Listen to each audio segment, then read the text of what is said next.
กลัวไหมกลัวรับไหมลองจับ นี่ของไปเดี๋ยวมันม้วนกันปูจับนะจะมีลำจับนะตอนนี้เลยยิ้มยาวจับเลย หม่ำ50จับไหมดูยาวคอยาวอ่ะ ไปตัวน้อยนู้นด้วยโดน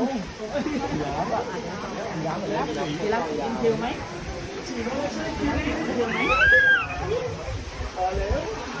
รับมันหมื่นไม่มีของกินให้มัน รับกินอินเทลไหม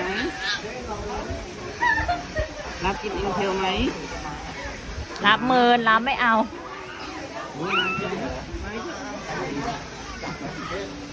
รับกินอินเทลไหม โอ้ย